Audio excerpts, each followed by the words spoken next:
let me just get the housekeeping out of the way. We want you to love this page. We want you to like this page. But most importantly, we want you to share with everyone you can. Let them know that we are live with our Power Podcast live stream series. And tonight is a very special night. We're on with the one and only Dr. George C. Fraser and Dr. Dennis Kimbro. And so we're ready to get going. What I need for you to do is to let us know where you're from. The same place that you're typing in at the bottom, I'll get your questions from there a little bit later on, but let us know where you're from, if you can hear us, if you can see us. Again, share the link with everyone, and I'm gonna go over just to see if we're getting some activity with the link or with the chat roll real quick.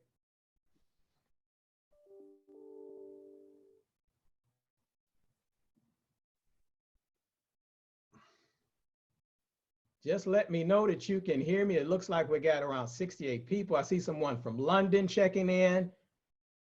Well, Southern Dennis PA. George, you pack them in, man. You bring them in, bro. Okay, Dennis here we go, Kimbro, man.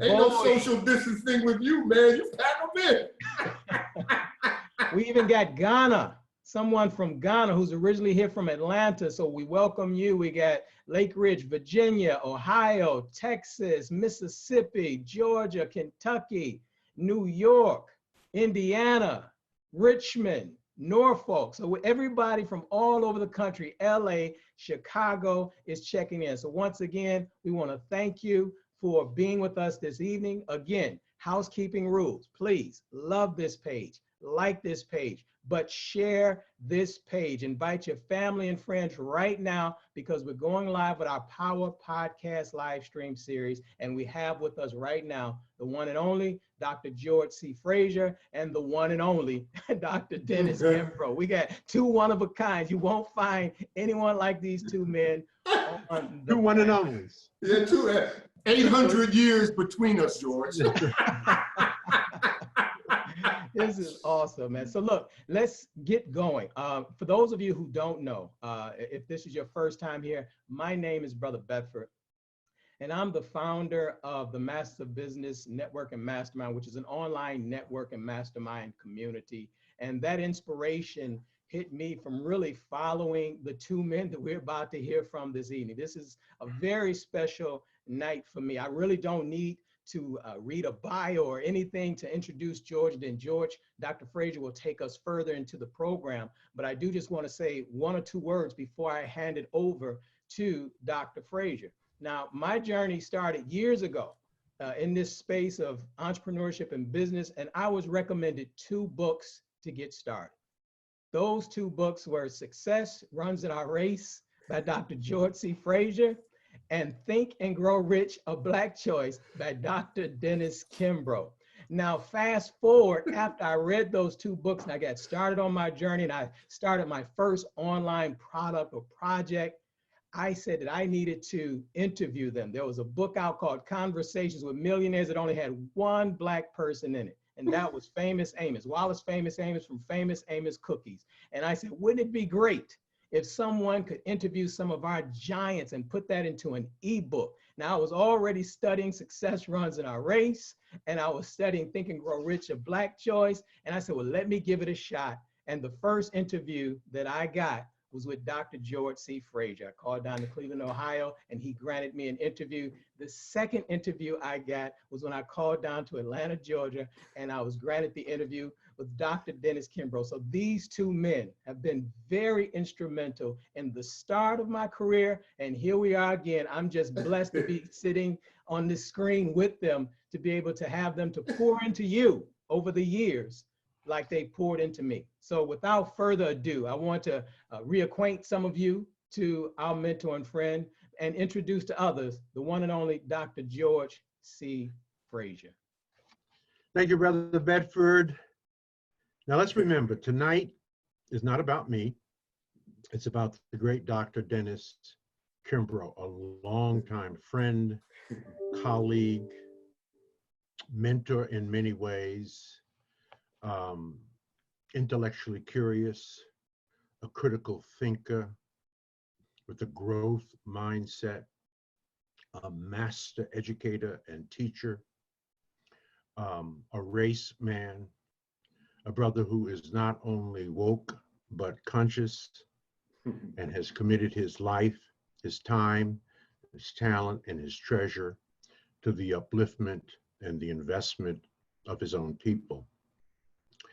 Um, he has an illustrious, probably 10-page bio. We don't have time to read all of his bio because that would take up all the time of the show. Right? And most importantly are the words and the creative and innovative thoughts that comes out of Dennis's mouth every time I'm around him. Every time we talk, we have a rich conversation. One of the things I love about Dennis is a small little thing, but the brother laughs easily. He has a wonderful sense of humor. A lot of it is self-depreciating humor. He laughs about himself. He laughs about situations. And he applies that humor. They say that you have to be very intelligent to have a good sense of humor, to find the humor in all things. He has that unique quality. One of the things we have in common, other than we are both speakers and authors, is that we were both selected by history makers to be recorded, and then the recording be put in the Smithsonian or in the Library of Congress. 5,000 top Black people in the country have been selected for that, and that project, which was initiated by Harvard graduate Sister Juliana Richardson, has been working on that and has just done an incredible job, and she was smart enough to select Dennis. So I went to History Makers and I pulled down his bio. And you know, with the legends that we have on this All-Star podcast, I think it's right, only right, to give them a proper introduction. So I'm going to read to you the short bio that History Makers has up on the World Wide Web. When you go to History Makers and you put a query in for Dr. Dennis Kimbro, you're going to see a great picture of him and you're going to see a short bio. But most importantly, what you want to do is see the video interview that they did with Dr. Kimbro. It's profound. So let me just quickly read it to you. It says, author of Think and Grow Rich, A Black Choice, Dr. Dennis Kimbro was born December 29, 1950 in Jersey City, New Jersey. In 1972, he received his BA and MA degrees from the University of Oklahoma. He later earned his PhD in political science at Northwestern University, researching wealth and poverty in underdeveloped countries. Dr. Kimbro wrote Think and Grow Rich, A Black Choice, as an updating and extension of the work of Napoleon Hill, who wrote the work in 1937. It was a bestseller, Think and Grow Rich, after researching the practices of highly successful people, and who left at his death an unfinished manuscript directed towards African Americans. Dr. Kimbro was commissioned by the Napoleon Hill Foundation to complete the manuscript. It was published in 1991. And Kimbro and Hill's book became a #1 bestseller for a long period of time. Clients of Dr. Kimbro's lectures have included General Motors, Walt Disney, Frito-Lay, and Wells Fargo. He has appeared on television shows, including The Today Show and CNN's Larry King Live, and publications including Success, The Wall Street Journal, The New York Times, and USA Today. He is listed in Who's Who in Black America and is a recipient of the Dale Carnegie Achievement Award and a past director of the Center of Entrepreneurship for Clark at Atlanta University, where he still teaches as a full professor at Clark Atlanta University. And in addition, in 1996, he served as one of 8 national judges for the prestigious Ernst & Young USA Today Entrepreneur of the Year held in Palm Springs, California. In 2005, Dr. Kimbro's second edition of What Keeps Me Standing, A Black Grandmother's Guide to Peace, Hope, and Inspiration was released. He is married, lives in Atlanta, and is the father of 3 daughters, and with 3 daughters, we are praying for Dr. Kimbro. I know he had to save money for college. He had to save money for marriages. He might have even had to save some money for divorces. I don't know. But but you're looking at, he's in his office at home in Atlanta, Georgia. And I was talking prior to the show going live that his office is probably about as big as my house, but that's what happens to make that kind of stupid money. Doc, it's good to see you, man. Man, I love you so much, George. You are crazy, man. You blowing the dust off of that. You know, I'm not into that long, glowing bios, curriculum vitae and everything. That's not me. It's just good to be front and center. And George, what you are doing, I mean, forget this hour. Let's just focus on what you're doing. It is beyond profound, because what I was going to tell you before we went live, okay, imagine this. In 1989, all right, East Indians here in the United States, they got all the top thinkers. I mean, what you're doing right now, George, not that I would call myself a top thinker, but you know, you're wrapping your mind and you're wrapping your minds around folks. You're a top thinker. You know, yes. So they got the East Indians here in this country, they got all the top thinkers, and they sat down, and what did they want to do? They wanted to find a field that East Indian American children could dominate. And they said, after months of deliberation, well, we can't dominate basketball, football, baseball. They got other ethnic groups who are doing that. And we're not going to go to Hollywood. Hollywood was started by Jewish Americans, and now blah, blah, blah, this, that. So you can forget that field. And man, in terms of engineering and everything, you got German Americans, blah, blah, blah.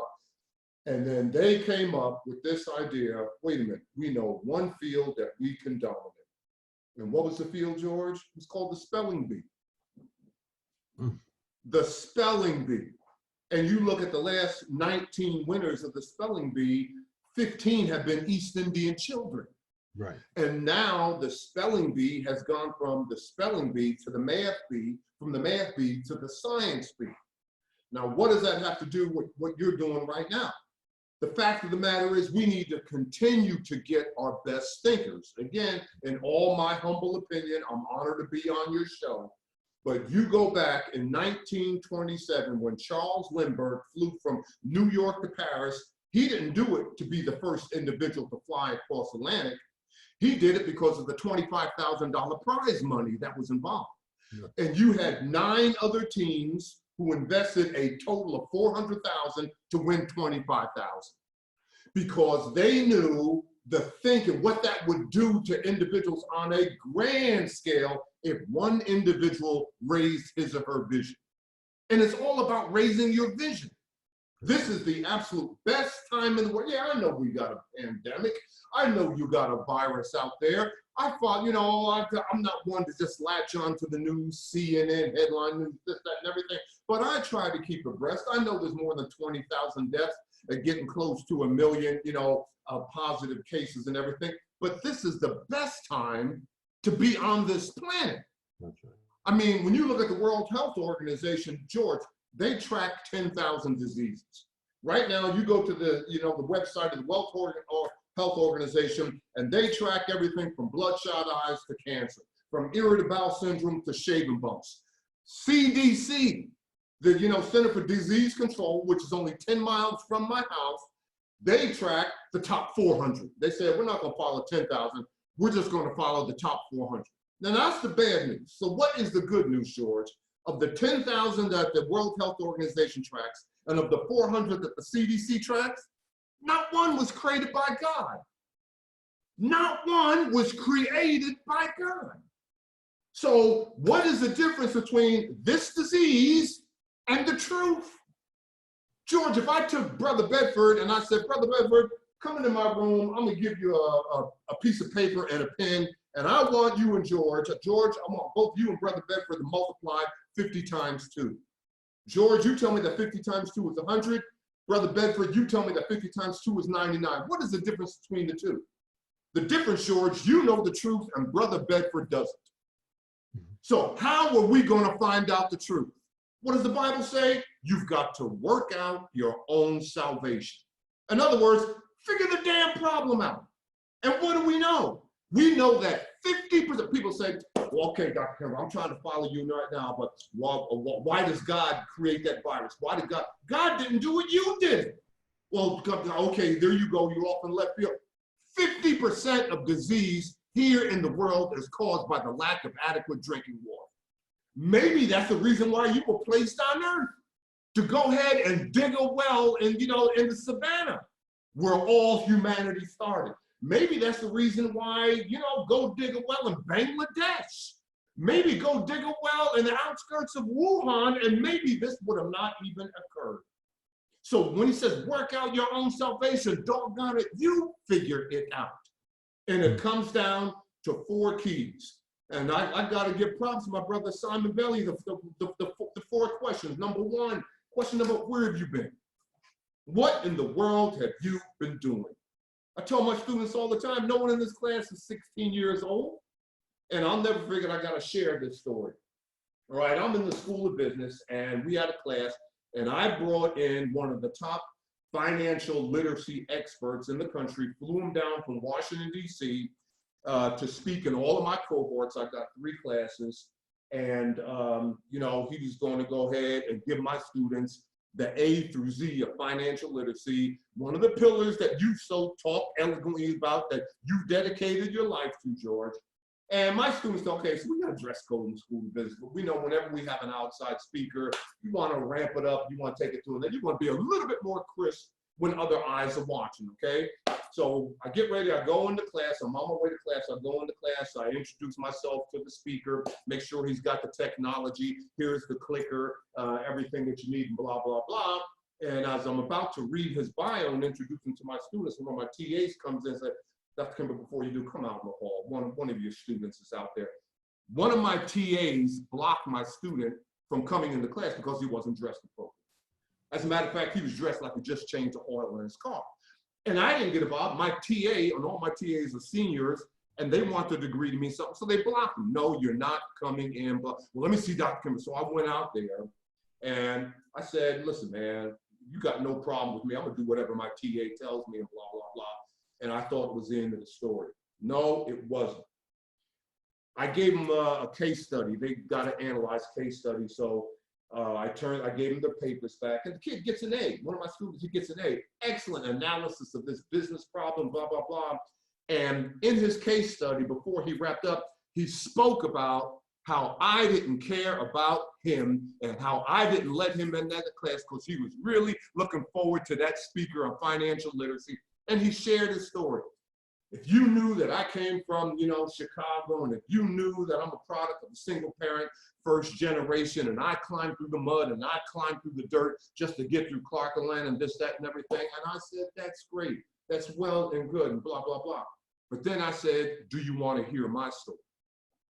Okay, my mother had a 7th grade education. My mother was a nanny. She took care of white children, wealthy white. She lived with a wealthy white family.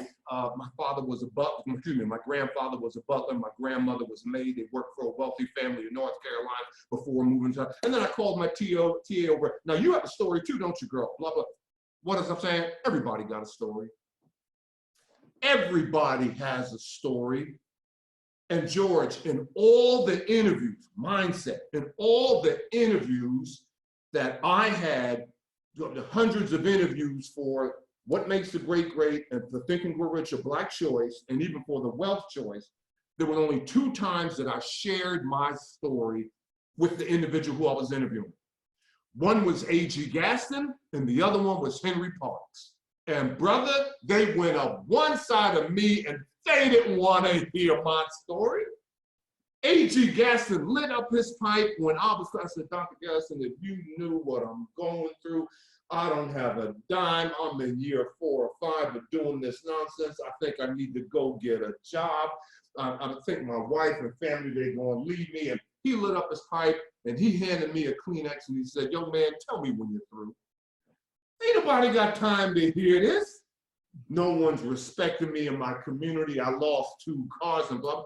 And then the second time, when I flew to Baltimore and spent the better part of a day with Henry Parks.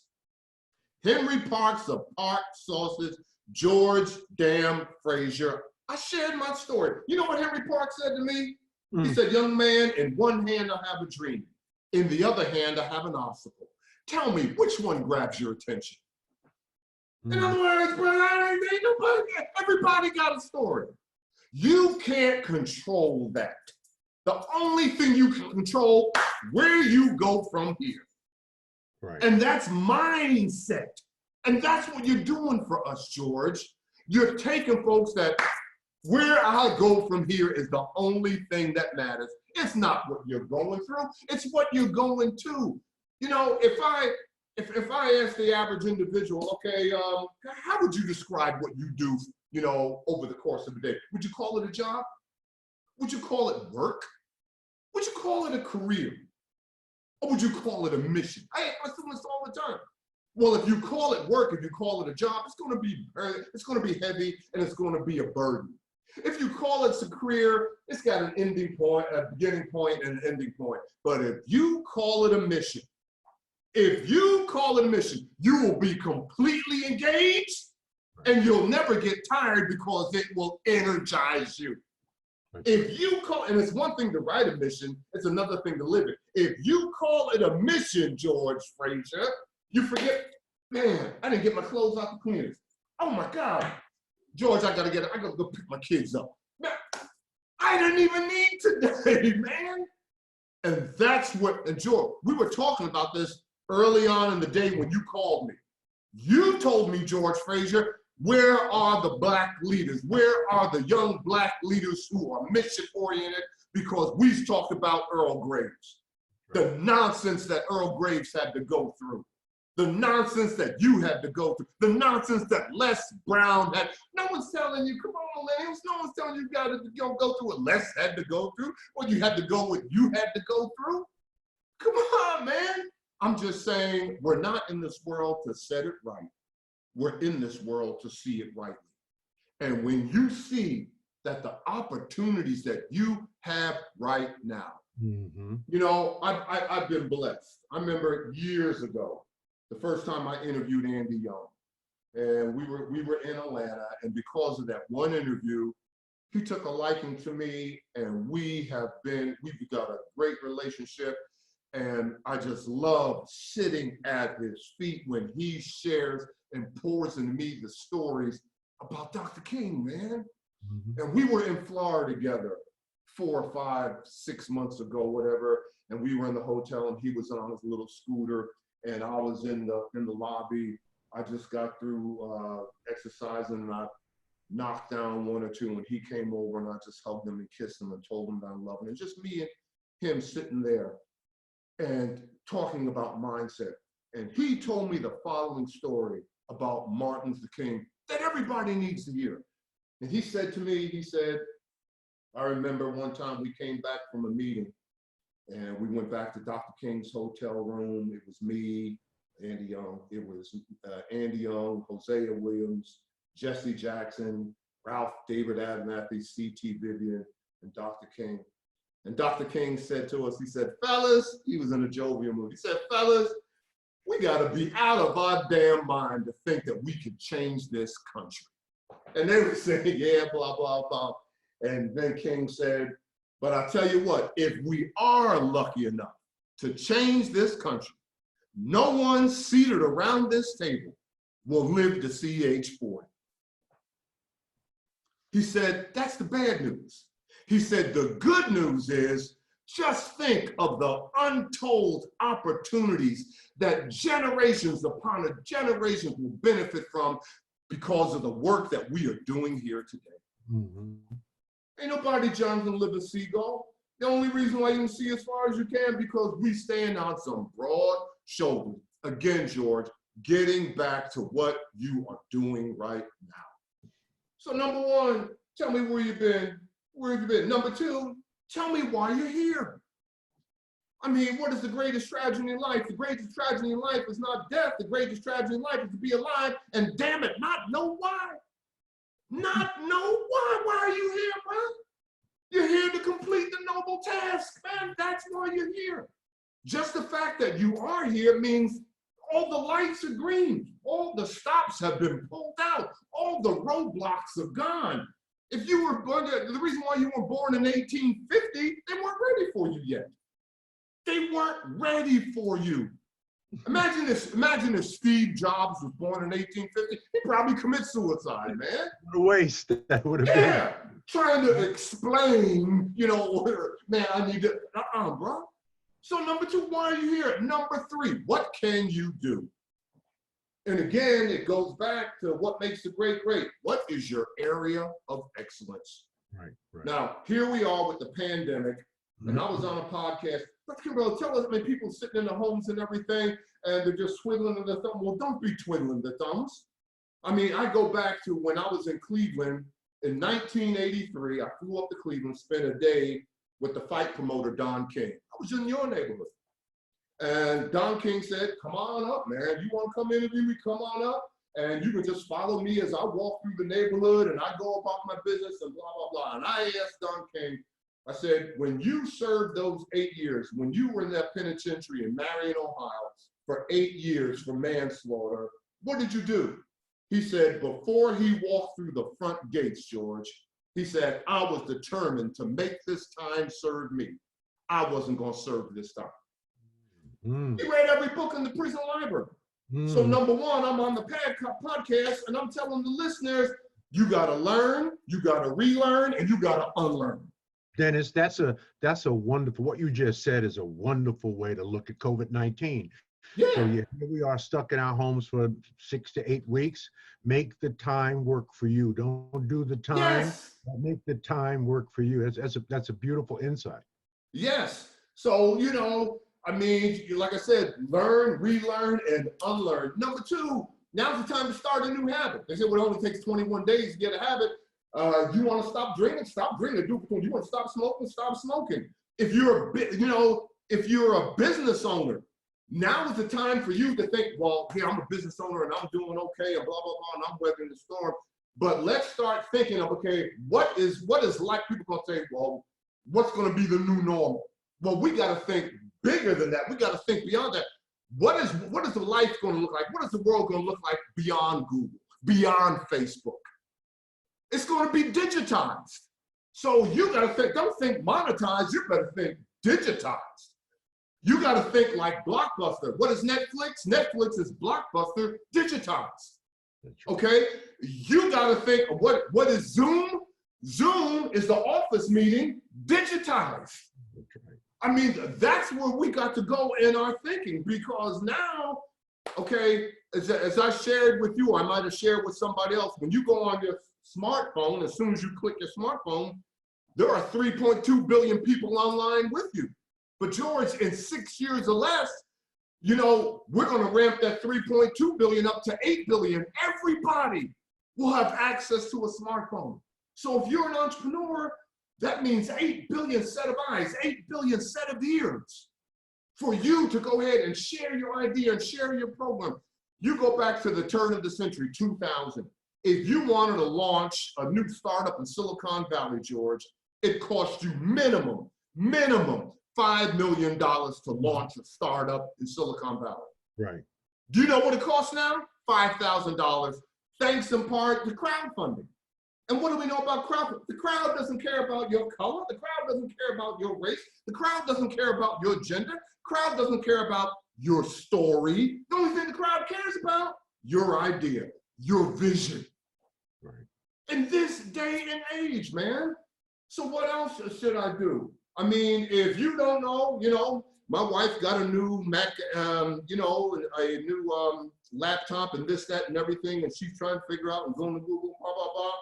I said, Pat, that's a great thing. All you need to do is hang around your grandkids. So if you're old farts, I'm an old fart, I'm not talking about you, George. I'm walking distance to age 70.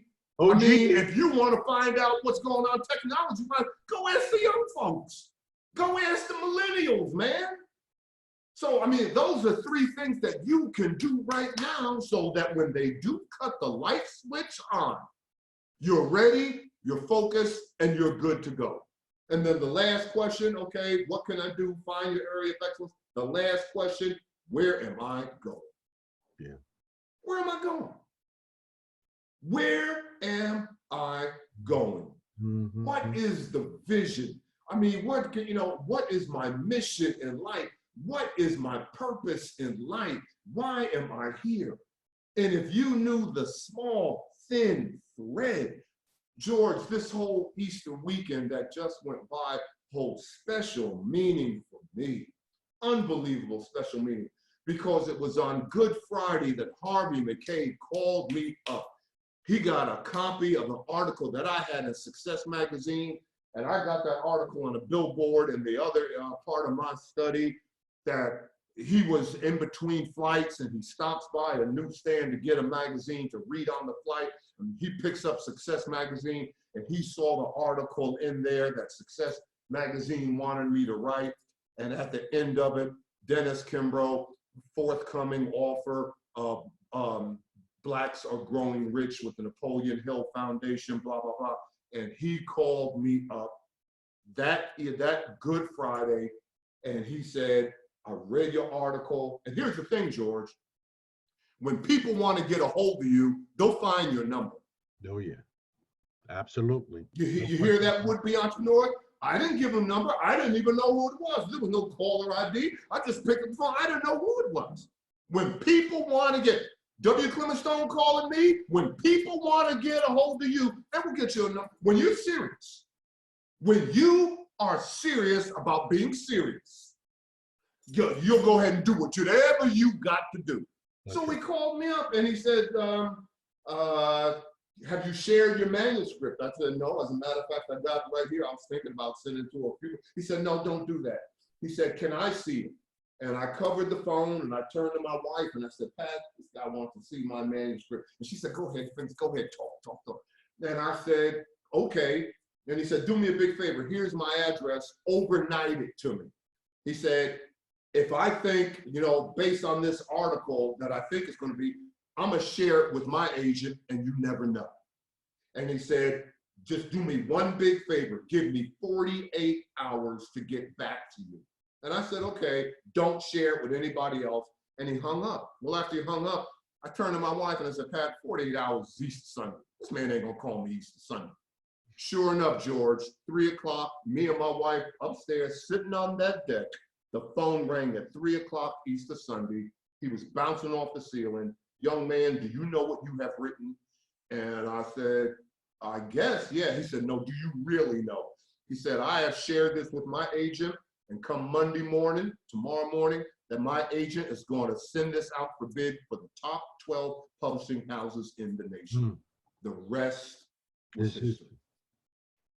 The rest was history. Now, am I saying that to impress anybody? No, I was on a mission. That's all I did. That was my job. And just like you're on a mission, George, and that's what we need, Black America. We need that, man. Come on, man. We need folks. Listen, I'm tired of looking at the data. I'm just tired of 34 million African Americans and half of my race. As soon as they wake up in the morning, they are a day's march from poverty, man. I'm tired of it. Yes, right. Half of my race, soon as we wake up in the morning, we are in survival mode. Come on, man. We got to get our best thinkers, man. Got to do it. And George, you got to find a way. Okay, so you got these thinkers and everything. You got to go get another set of thinkers, and you got to raise the capital, and we got to look at the top 3 or 5 questions, challenges, problems facing Black America, and offer a cash prize to anybody who can solve them. Yeah. Well, I'm glad you brought that up. 2 things. It was the great Black French philosopher Franz Fanon who said this. Got his book back there. Yeah. He said, these are the 3 most important questions that you must answer in life. Who am I? Why do I exist? And am I all that I am capable of being? And you will spend your life answering those questions. And that you cannot, and this is a fallacy, you cannot be anything that you want to be. You cannot. No, you cannot. You can be at the highest levels that which God has assigned you. So let me give you an example. Michael Jordan, the baddest basketball player to have ever played basketball. He really wanted to play baseball. So he quit basketball. But that was not the assignment that God gave Michael. So he couldn't play basketball. As awesome as an athlete as he was, he could play basketball. Yep. Now, Michael also wanted to coach basketball. But he had to end up firing himself as a coach of his own team that he owned. But Phil Jackson, who was a moderately good basketball player, has 10 rings for coaching. Yep. God wanted Phil Jackson to coach. God wanted Michael Jordan to play basketball, not play baseball. So the job that we have is to find what God wants us to be inspired by that thing. Now, that's easier said than done. And that's a big part of our search for meaning, our search for life. It was Joseph Campbell, and I'm finished with this because this is about you, but you inspire me. You really do. Joseph Campbell said that life has no meaning. Each of us has meaning, and we bring it to life. And it is a waste of time to be asking the question when you are the answer. Yes. Yes. Right? Life has no meaning. You have meaning. What is that meaning? And you bring that to life. Right? And the stories you have written about, the greats, bring that to light for us on how they brought their own personal vision to life, their own personal meaning.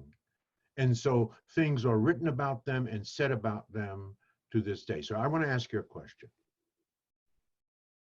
I'm going to phrase it with a statement. We are all digging or drinking from wells that we did not dig. We are all drinking from wells that we did not dig, that we're standing on the shoulders of giants.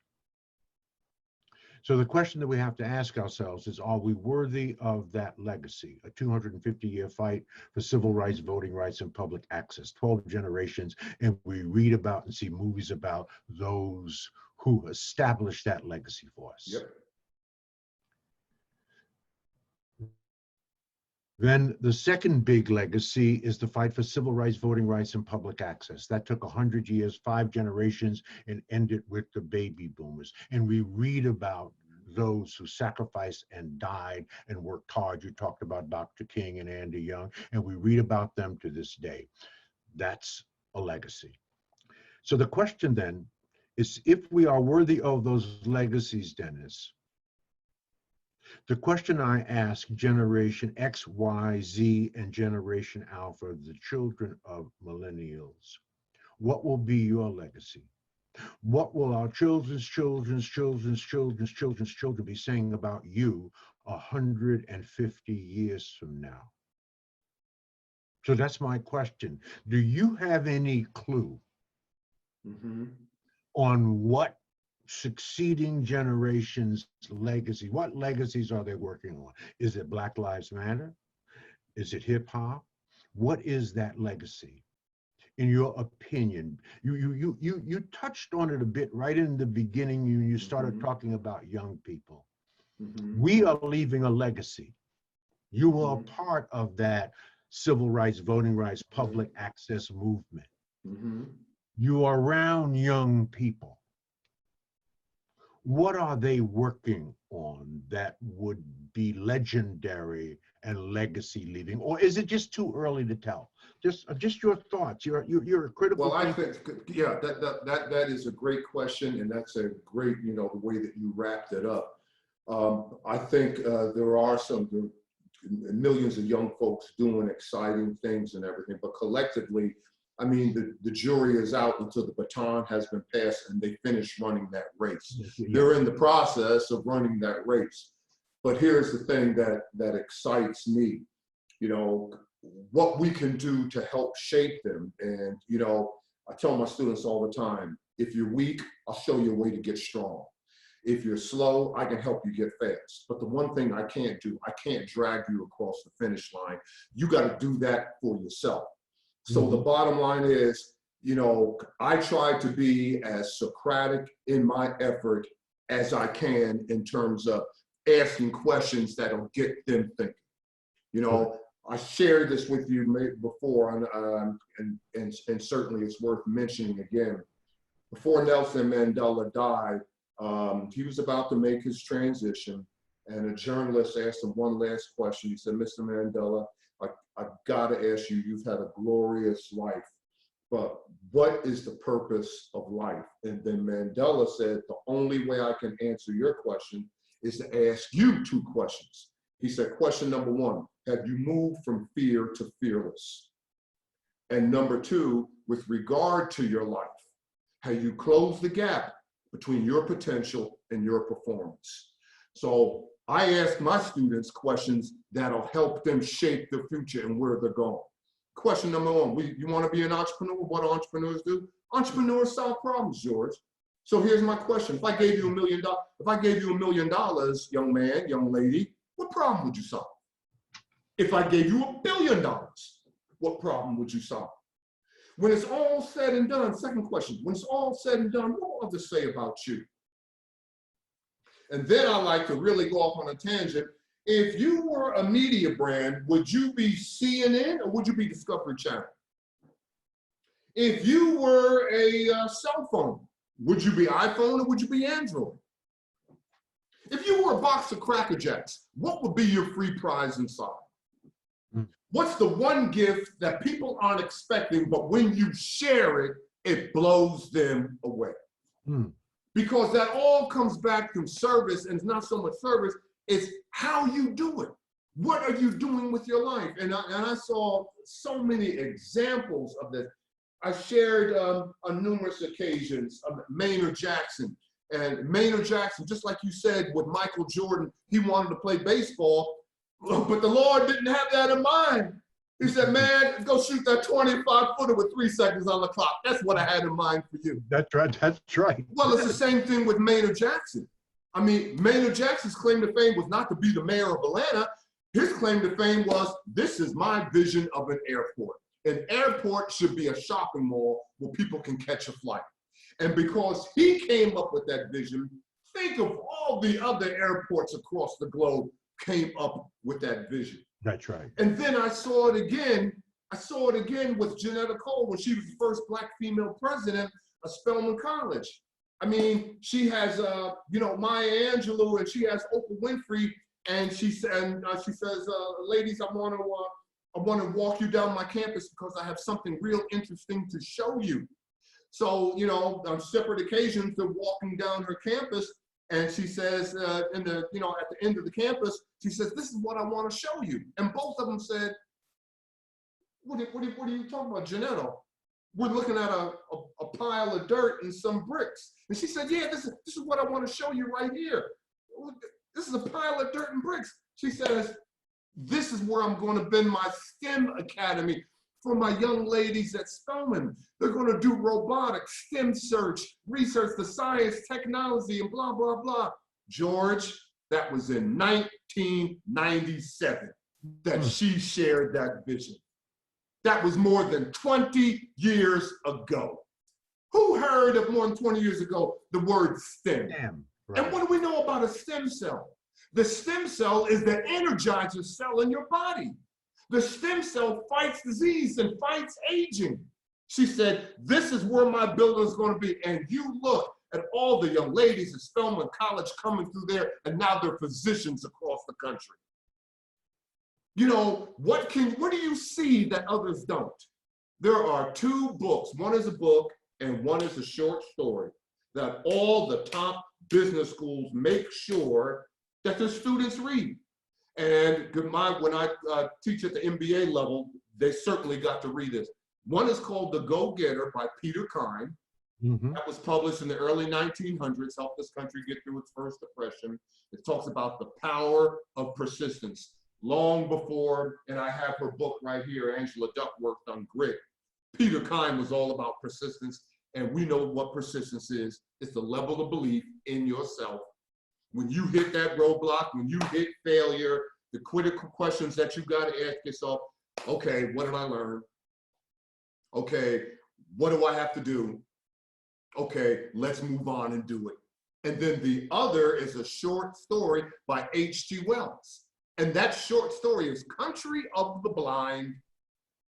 And what is Country of the Blind? It's a story about an explorer, and he's on this island, and he is the only one that has eyes, and everybody else on this island, through some deformity, they were born without these ocular mounds on their head. And he's trying to explain sight. George, as an entrepreneur, you go through that all the time. You're trying to explain your vision. Who is the most dangerous individual in the room? The man or woman with sight with no vision. Who is the most hopeless individual in the room? Any man or woman without hope. You've done that in your entire life. I would like to be a fly on the wall, going back 20-something, whatever. I don't know how far we got to go back. When you try to explain your networking conference, oh, I'd like to be there. I'd like to hear you get, oh. It took me 2 years to explain it to the group that I needed to help. Right, you're right. Yeah. That's deep. Let me ask you a question. This is just so fascinating. We could spend hours talking to you. What useful advice, Dennis, would you offer your 15-year-old self to pave the way for the future? Wow. That, you know what? Wow. I guess it comes down to one word, what I have right over there. My wife bought that for me years ago. It's the word believe. The word believe. You know, oh man. If I had a glass of water, and you heard me say this before, George, if I had a glass of water and I took it into a chemistry class and I assayed it down to its finest components, I get 2 part hydrogen, 1 part oxygen. Well, if I took the Bible into that same chemistry class and I don't have time to read all 66 books, I don't have the time to read all 40 some odd, authors and everything, just tell me what I need to know. Assay it down to its finest components. Number 1 is believe, and number 2 is be not afraid. That's all we need. There's only 4 things in life you need, George. Something to do, something to believe in, something to hope, and someone to love. That is it. And that's not me. That's Ralph Waldo Emerson. That's not me. That's Henry David Thoreau. Simplicity, simplicity, simplicity.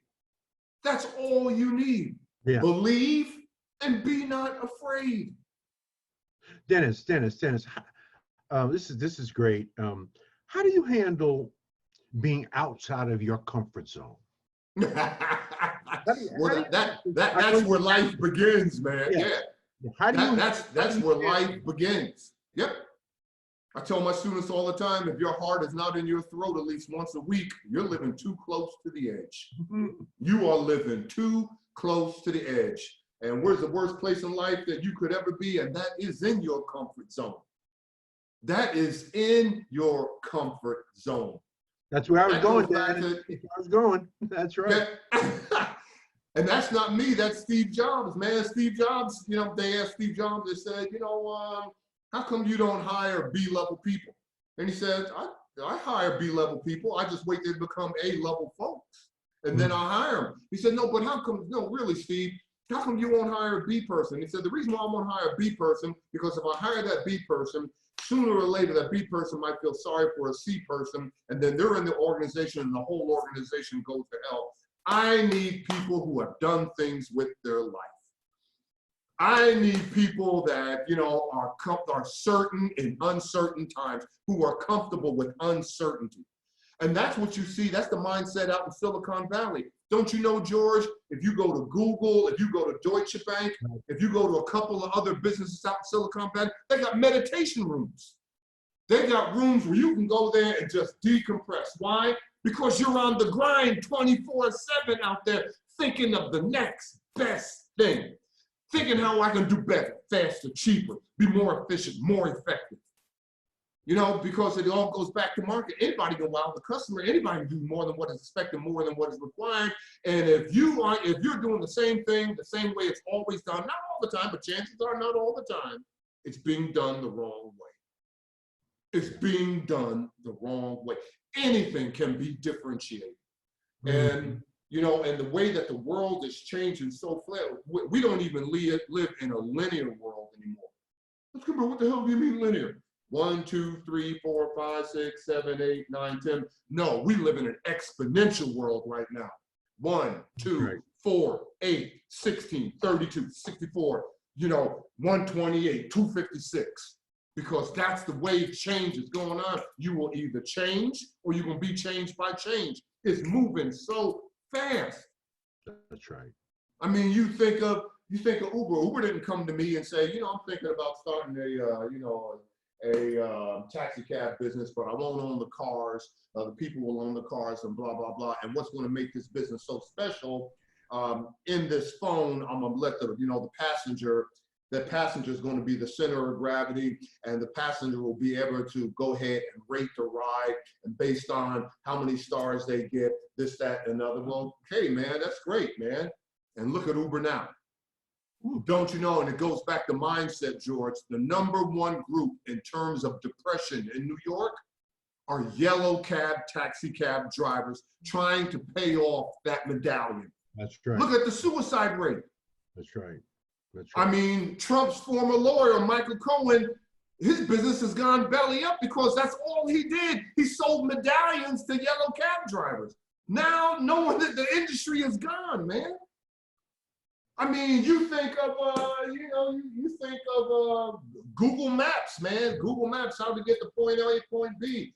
But then here comes Waze, and Waze takes the same idea of Google Maps, MapQuest, and George, all Waze did, changed one algorithm.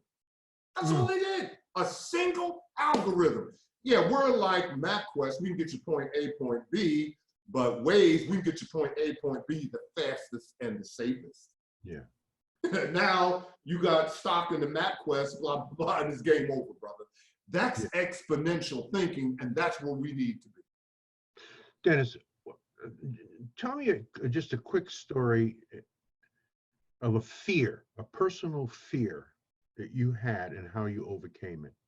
Wow. That's an easy question for me. That goes back when I know you're fearless. I know you're fearless. So no, not hardly, bro. And I had to let go of the corporate job. And people have heard me share this story. I was a pharmaceutical sales rep. And when I was going around interviewing all those folks, and out of that interview came 3 books. I was working on my first book, What Makes the Great Great. And I was a pharmaceutical sales rep, and I just made calls, and I was a hospital rep, so I was just calling on infectious disease and this, that, and everything. So George, I was in a territory near my house, and it was like maybe 1 o'clock, 1:30. And I said to myself, and I was not stealing time, I was taking vacation days and sick days to go interview folks for my writings while I was still working in corporate.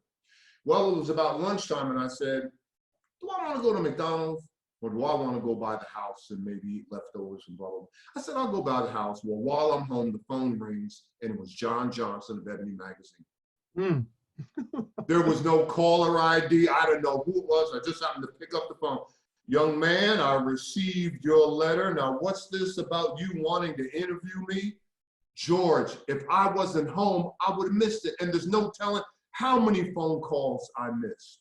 So me and my lovely wife, we had a come to Jesus, and I said, Pat, I'm ready to leave, and we're just going to, if you don't mind. And she said, how long is it going to take? And I said, not a day past 18 months, a year and a half. Well, I had already put in 2.5 years, and it took me close to another 5, a total of 7. But that is the centerpiece. Now, I just share that story. I don't know what it's going to take for you. It took me 7 years. I was a knucklehead at the beginning of it. I was Mr. PhD. I was full of myself. I had a lot of ego and this, that, and everything. Don't have that anymore. Again, it goes to mindset, health set, soul set, heart set. And what is heart set? Less me, more we. What is heart set? Less ego, more humanity. And that's what people see. People say to me all the time, Dr. Kimbro, I don't see you on Instagram, and I don't see you. When are you gonna raise your digital presence and your blah, blah, blah, blah. I'm gonna do that. But, George, I have no problem saying, that's kind of everybody's best-selling over. Everybody's sought after business speaker, and this, that's not, I'm not knocking it, George. I'm not knocking it. I'm not knocking, But man, I tell people all the time, I did not get in this business to speak. I got in this business to write, man. This is what I do. Let me stay in my swim lane. Maybe years from now, when me and you are on our fluffy couch, reading our business and econ books up in the sky, having this another digital conversation, Right. somebody's down here and they're reading our books, and they'll say, "Where's this been? George, I walk up and down the campus and I got students coming up to me. Dr. Kimbro, man, your book, man, is unbelievable, man. Oh, man, I can't believe it, man. What is it, a year old, 2 years? I said, man, the book's older than you, man. You kidding, man? Where you? Yep. Untold generation. And I got to share this because you got folks out there, right? Napoleon Hill wrote Think and Grow Rich 1937, okay? He wrote 16 books. Mine was the book that he was working on that was given to me. And I have, you look right back there in that folder back there, and I'm in my study, are the last 100 written pages from Napoleon Hill. If I pulled that out and show you, that would have been book 17. But to me, his best book that he wrote is this book right here. It's called The Master Key to Riches. Right there, the master key to riches. Why? Because he didn't lean on any interviews that he had in there. He's telling the readers what is true success. Yeah. I can read that book, and I can read Covey, and I can read Jim Collins' Good to Great, and I can read Marcus Buckingham and all the others, and I can tell you where they pulled stuff out of this book. Yeah. I can tell it, man. I can tell it. Yeah. No one creates anything. We just take it and just give our little blah, blah, blah. But it was Hill that came up to what is true success? True success is a 6-pointed star that you can judge and gauge by the number of stars that you've incorporated in life. And it begins with peace of mind. It begins with peace of mind. That's all it is. Success is peace. It's not a dollar figure. It's the absence of all negative emotions, fear, anger, jealousy, hatred, guilt, greed. And he says that the greatest of this, and Hill calls, he says, love is an emancipator. It's an emancipator. It frees us. He came up with 17 principles for success in Think and Grow Rich. Number 1, definiteness of purpose. Number 2, mastermind. Number 3, applied faith. Number 4, going the extra mile. The only reason why he came up with number 5, pleasing personality, to number 17, cosmic happenstance, is to get you to focus on the first 4. Definiteness on purpose. What are you going to do? And you better pray. You better pray that it is a burning desire. You better pray it's a burning desire. Because that leads to the passionate, committed mind, and the passionate, committed mind can never be defeated. Yes. Woo. We are now turning the corner here, so we have a lightning round. So I'm going to ask you some questions. You got to give answers under 15 seconds. Okay, 15 seconds. Now, if you were to die and come back as a person or a thing, what do you think it would be? I would come back maybe as a preacher, Yes, clergy member, I can see that. maybe. Amen. What is your most treasured possession? My most treasured possession? My family. Yeah. Amen. Yep. Where would you That, love? that is my why. That is Yeah. my why. But That's right. the Bible says man and women cannot live by bread alone. Well, what That's in the right. world does that mean? That means you better have a why, brother. And on that wall right there, we were in Barbados, my entire family. That is my why. There you I go. mean, You you get, know, yeah. And I know yeah, you're doing the lightning round and this, that, and everything, but you go back to Richard Branson, all right? right. Richard Branson, as you know, 2 years ago, he gave up the leadership, the CEO position, day-to-day operations of Branson Enterprises. Branson, you know, Virgin Atlantic, Virgin Airlines, this, that, and everything. So a journalist goes up to him and says, Mr. Branson, now that you no longer run the day-to-day operations of your affairs, how do you want to be judged? And he said, Branson said, you know, I'm not into judging, man. I'm not into that judging stuff. But if you do have to judge me, don't judge me by anything that I've built, you know, in terms of Virgin Atlantic or Virgin Enterprises. Judge me by the character and integrity of my children. There you go. Powerful. Where would you love to live other than Atlanta? Oh, wow. Probably someplace back in Oklahoma or Texas, or maybe uh, East Africa or Western Europe. Mm-hmm. Okay. Mm-hmm. What is the quality that you like most in a man, woman, and friends? The quality that you like in a man, woman, and friends? Integrity. Most like. Mm-hmm. Integrity. Integrity. Integrity. Yep. Be the What do same you person. value? What do you value most in your friends? Yeah, character and integrity. Be the same person behind the screen that you are in front of the screen. Right. Who's your favorite writer? Ooh, I got a number of them, but outside of I like Orison Swett Martin. Orison Swett Martin, he was the writer who, when Napoleon Hill was a young man, he read his books for growth and development. I see. And I got to share this with you. I'm probably the last. Orison Swett Martin had 2 daughters, and Success Magazine set up the interview where I got a chance to interview his last living survivor, his youngest daughter. Mm-hmm. And it was a great interview. And he wrote 110 books and pamphlets. And in my personal study in the back room right there, I might have, outside of W. Clement Stone and a few other folks, the largest collection of his books. Wow. Yeah. My favorite writer is James Baldwin, and oh yes, Thurman. Got all his stuff. Fire Next Time. Yep. Of course. And Howard Thurman. And finally, got all of Howard Thurman's books. Right. Yeah, absolutely. Who is your favorite hero? I got to tell you this. I'll get to my favorite hero, which will be my father. But you mentioned Howard Thurman. My favorite Howard Thurman story. He got invited to deliver a sermon at a church, and for 1 hour he stood in the pulpit, and all he did was read the Beatitudes. Is that right? Yep. But that was his sermon. Had a wonderful voice, though, and a wonderful cadence, right? Yes. Magnificent. And this is the final question. What is your favorite curse word?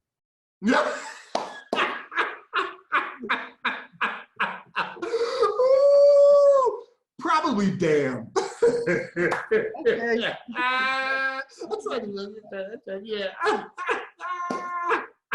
Dr. Dennis Kimbro, you are marvelous. And you are marvelous. Yeah, and what a tour you took us on tonight.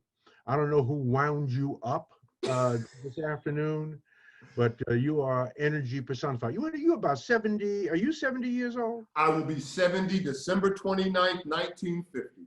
I mean, I was born 1950, but I'll be 70 December 29th. Yep, I'm 69. So you are an esteemed elder. Yeah. It has been an honor to have you on our All-Star Power Network, Power Podcast. And of course, I will be seeing you on the EbonyCon. right? That's in, there you go, Ebony Khan with Dennis Kimbro, and looking forward to that as well. Thank your beautiful family, beautiful wife for Oh, yes. allowing you to spend an hour with us. And I'm sure that wherever they are in the house, if anyone's in the house, they could hear you talking. Yes. Um, and so it was just really, really great. Any final comments or anything you want to say, Brother Bedford? Yeah. Oh, Brother Bedford, go ahead. Brother Bedford, and then you. Okay. Well, look, George, I don't know what to say. I'm blessed again to be able to start my career and journey with you two whispering in my ears years ago, and to now just to be able to sit here in the between you two and just listen and absorb the information. I just feel blessed, and I'm just hoping that the energy that Dr. Kimbro shared throughout the entire interview, Yeah. that everyone felt it, because I felt it, the passion of doing this work, of educating and helping to uplift our people. That's why I love that you two are my mentors, and I couldn't have asked for two better mentors on the planet. So again, I'm just in awe. Those are my final words. I want to hear from you all. Well, Dr. my final word is to George Fraser. George, you are the second coming of Marcus Garvey. And to the listeners out there, you need to write this quote down. What did Garvey say? I'll show you what wealth can do. I'll show you what race can do. But most importantly, I'll show you what wealth and race can do together. And George, that's what you bring to bear in any audience, any corner, wherever you go. And that's what I love you for. God bless you. God bless you. And to our audience, we had a massive audience tonight. We're going to get thousands and thousands of views of this, Dr. Kimbro. We have been live streaming out on 3 different platforms tonight. It's the first time we've done it with our podcast. And so you got a massive audience out there. So to our audience out there, you will join us hopefully at the Power Networking Conference, July 8th through the 11th. Yes, we might have to move it. We'll see what all this looks like come July. But bottom line, we are going to have a Power Networking Conference, and Forbes named us one of the top 5 conferences in America, not to be missed. So we're going to make you our regular podcast offer. And it's very simple. It's a special offer for those of us who, and those of you that were smart enough to join us tonight. It is limited. It's a limited time. You have until midnight, and it's a limited number of people. It's only 5 people that can take advantage of this offer because it's a crazy offer. And why is it a crazy offer? Because I'm crazy. Okay. So here's the offer. I explained it before, but I'm going to explain it again for all of those of you on new platforms who are joining us.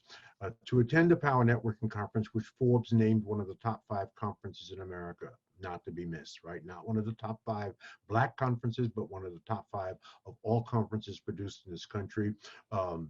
Dr. Dennis Kimbro has blessed our stage on many occasions. He'll be back. We're going to have a 20th anniversary in 2021, and we're going to have Dr. Kimbro back.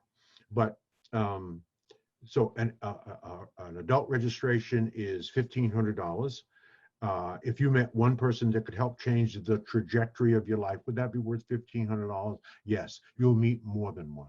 We encourage all of our adults to bring a young person to sit at the feet of masters, right? We should not be conferencing, especially when it comes to business and money and psychological and physical wellness, because those are the only categories that we cover. Our young people need to sit at the feet of masters like a Dr. Dennis Kimbro. So a student registration is $800. So you put those two together, that's $2,300. We're going to reduce it by $1,900. And we're going to give you a student and an adult for $399. It's limited to the first 5 people. It will be time stamped, and you have until midnight. Okay? It won't take that long, and here's how you get it. You simply have to email me, because if you can go on the powernetworkingconference.com website, but you're not going to get this deal. You have to email me at gfraser@frasernet.com. That's gfraser@frasernet.com. FRAS is in Sam, ER. gfraser@frasernet.com. Say, I'm in. Put your name and your cell number. And guess what? I'm going to call you. Not one of my 6 assistants. I'm going to call you. And I'm going to take your temperature. So that's the offer. That's what it is. Take advantage of it. Dr. Kimbro, I love you. I love you more, my brother. You are straight, no chaser. Keep it No 100. You keep it real, and you make it easy to understand and easy to digest. And I can feel your energy coming to that screen, and everybody you were talking to tonight has felt the same. So God bless you. Thank you so much. We'll be together again in a couple of weeks. Love you, man. Love you too. All right, Brother Bedford, hang tough. Bro, before you Yeah. go, just last thing, can you tell people how to get in touch with you and to get more information from you before we Oh, yes. Go to my website, www.denniskimbro.com. Hit me up on Facebook. I'm on LinkedIn. I am an open book. And if you can't get me that way, just contact any of my students. They got my cell phone number. And I got 50 million of them. And here it is. Look at this, bro. Look at this. So here we are, man. Awesome. I love you, man. Take care. Love you too. Thank you. Okay. Appreciate you. God bless you, man. Thank you. Brother Bedford. Thank you, George. Take care, everyone. Talk soon. Good night.